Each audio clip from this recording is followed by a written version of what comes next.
안녕하세요. 뻔뻔한 복덕바입니다. 구독과 좋아요, 알림 설정, 회원가입, 슈퍼땡스 부탁드리겠습니다.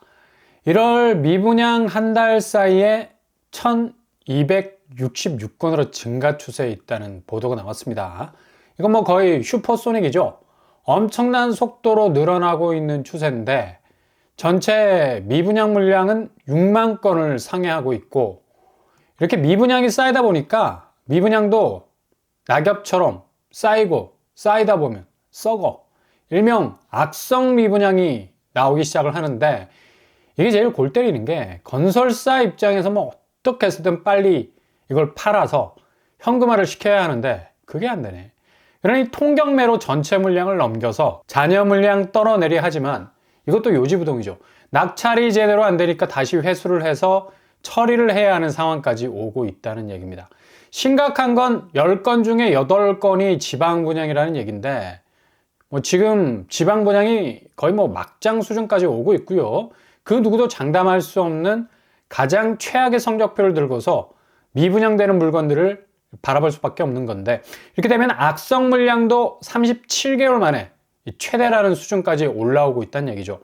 정부가 세제 혜택까지 줘가면서 지방 아파트를 사는 사람들에게 우대 혜택을 준다는 이 정책도 얼마 전에 발표를 했었는데, 이거 뭐 약발이 제대로 먹히겠습니까? 지금 가장 큰 리스크가 지방 아파트 아닙니까? 오히려 구축보다 신축이 더 리스크가 커. 왜냐? 가격이 뭐 엄청나게 오른 상태에 나오다 보니까 주변 시세는 그냥 다 쓰러져서 그냥 나뒹굴고 있는데, 그냥 뭐 벌목 수준이지. 우수수. 시세 자체가 견디질 못하고 떨어져 나가고 있는 상황에선 정말 아득한 이 지방 분양은 특별한 해법이 없을 정도입니다. 건설사도 뭐 사정이 이렇게 되다 보니까 무슨 뭐 아파트를 빵 찍어내듯이 하는 것도 아니고, 팔다 남은 빵은 어떻게 처리라도 되기도 하지. 그리고 뭐 그렇게 그날 팔지 못한 빵은 그리 영업하는데 남아도는 물량만큼 큰 손해를 끼치지 못합니다. 단가면에서 뭐 개당 원가가 얼마나. 그러나 건설사가 찍어내는 아파트는 개당 10억이 넘어가는 곳들이 수두룩. 이거 하나하나 꽂아 넣지 못하면 그냥 그동안 브릿지론을 통해서 사업성 디밀고 빌려온 돈들 고금리로 물려 있었는데, 분양 성공해서 PF로 갈아타서 금리를 보다 더 저공 비행할 수 있는 기회도 놓치게 되는 거죠. 그러니까 한꺼번에 PF 위기가 뭐 그냥 흔들흔들 할 정도로 엄청나게 터져 나올 수가 있다는 얘기입니다. 그래서 분양 실패가 무서운 겁니다. 이런 이유 때문에 올해 폐업한 건설사는 종합건설사가 79곳, 상당한 수치죠. 이렇게 빨리, 이것도 겨우 3월밖에 되지 않았는데 80군데 가까운 곳들이 문을 닫고 있다는 얘기죠. 그리고 건설 전문 회사 606곳 등 총 700여 개에 이르는 685곳이 셔터를 내리는 중에 있습니다. 대부분 지방에서 건설사들이 뭐 파토가 나고 있는데, 광주, 울산, 경북, 경남, 제주 등지에 본사를 둔 곳들입니다. 이거 지방 분양의 참패가 왜 무서운 공포가 되는지 알려주는 대목 아니겠습니까? 전방위적이라는 얘기. 어느 한 지역에 국한된 얘기가 아니란 얘기죠. 집값과 분양이 뭐 거의 동시다발적으로 손잡고 떡락하고 있는, 뭐 예를 들자면 대구에서만 이런 현상이 일어나는 게 아니란 얘기죠. 전국적으로 미분양의 그림자가 어슬어슬 호랑이 그림자처럼 뭔가 먹잇감을 잔뜩 노리고 웅크리고 있는 것처럼 위기는 삽시간에 공포로 번지고 있습니다. 근데 이런 미분양을 해결하기 위한 정책은 미봉책.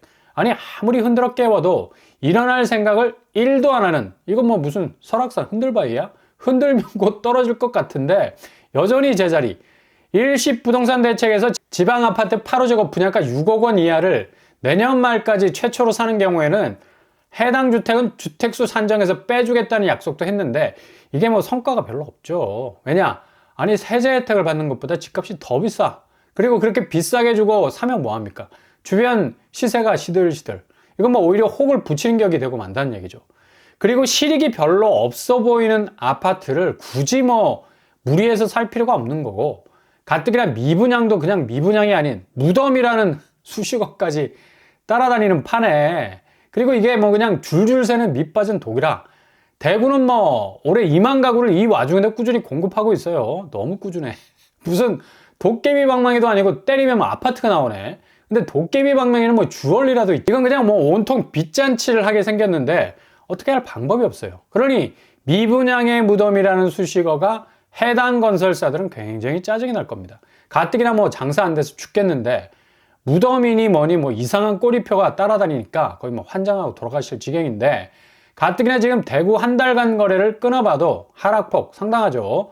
수성구 쪽 거의 모든 신축들이 그동안 올랐던 상승분을 완전히 그냥 자동으로 오토매틱으로 반납 중에 있습니다.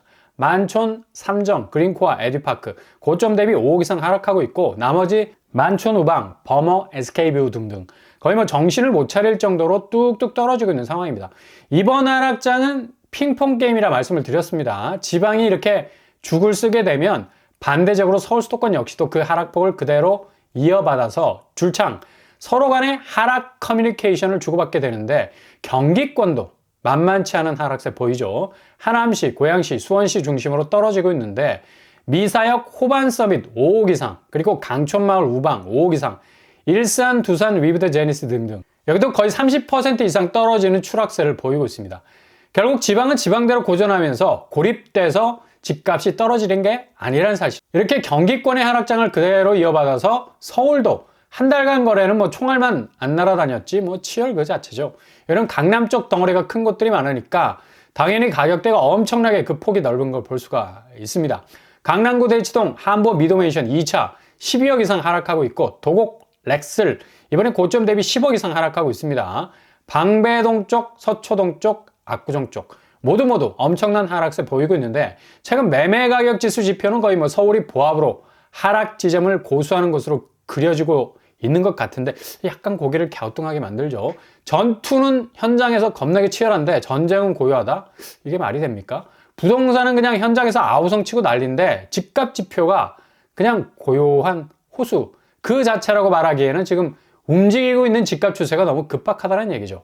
서울 전세 시세 보시면 강남구 쪽 전세가가 엄청나게 떨어지고 있는 걸 볼 수가 있습니다. 아니 봄이 오고 있는 시점인데 뭐 가을 추풍낙엽 저리 가라야. 그냥 완전히 쩌는 수준이죠. 일단 서울 집값의 풍향계, 또 전세가를 보면 모든 해법이 다 있는 곳 바로 송파구.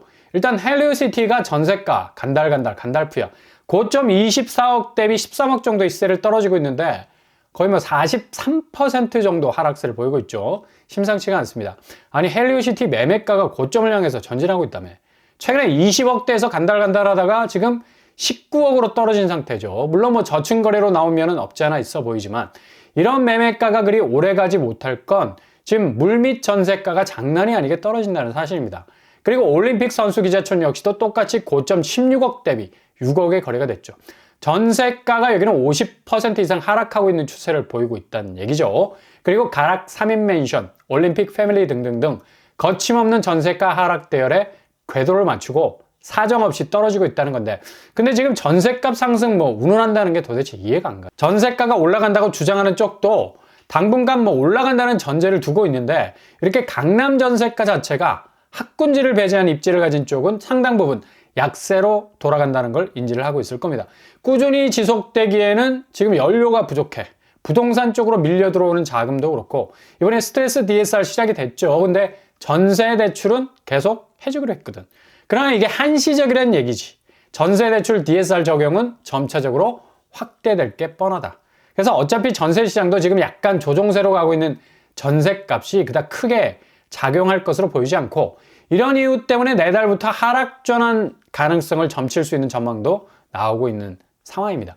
아니 전세가 뭐 단독으로 오를 이유가 전혀 없잖아요. 어차피 뭐 전세의 폐단을 누구보다 전세를 살았던 사람들이 너무나 잘 알고 있기 때문에 굳이 뭐 전세 제도에 눌러 앉을 이유가 전혀 없다. 월세로 이동을 하는 건데 피 같은 보증금 그냥 한순간에 날아갈 수 있는 전세 사기, 그 피해자가 무려 13,000명에 달하고 있습니다. 전혀 그 피해에 대한 보상이나 혹은 원상복구라도 돼야 되는데 이게 지금 체감도가 훅 떨어질 정도로 안 되고 있다는 사실이죠.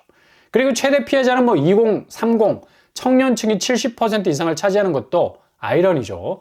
가장 주거 약자로 불릴 수 있는 연령대이기도 하고 가장 영끌을 몰아서 한 연령대이기도 한데, 이건 명암이 분명히 엇갈리는 부분이 있죠. 그만큼 주거 불평등적인 요소가 너무 많다. 자기 집 한 채가 아니라 전셋집 한 채도 그것도 뭐 자기 돈 보증금도 보장받지 못하고 돈이 날아가고, 다른 한편에서는 그냥 집 주어 다니느라고 눈이 벌게 가지고 있는 돈 없는 돈 다 끌어다가 집에 투자를 했는데 그냥 반토막 상황이 와버린 거죠. 어찌 보면 한쪽은 그냥 본인의 선택 여하는 관계없이 당한 거고, 다른 한쪽은 아주 주도면밀하게 움직인 건데 그냥 뭐 주변 환경의 급변으로 당하게 된 것. 후자는 뭐 본인이 책임을 져야 하는데 자꾸 뭐 연체 딜레이 시켜주고 회생할 수 있는 여지를 자꾸 던져주고 월별 개인 회생 파산 신청 추이 보십시오. 어마무시하게 증가하고 있죠. 용의 비상인가? 고금리, 고물가, 고환율 이유를 들이대지만 어쨌든 영끌은 본인 책임 문제입니다. 전세 사기 피해자들이 보호를 받지 못하는 것과는 차원이 다르죠. 근데 이렇게 자꾸 법적인 테두리 안에서 관리는 또 해야 되겠지만 우리 전세 피해자들은 사각지대로 몰리고 영끌한 사람들은 뭔가 테두리를 쳐주는 듯한 느낌도 들고 지금 부동산 상황이 이렇게까지 온 것에 대한 책임 분명히 셀프로 져야 하는 부분이 있는 건데 아주 답답한 상황이 이어지고 있는 현실이라 보시면 되겠습니다.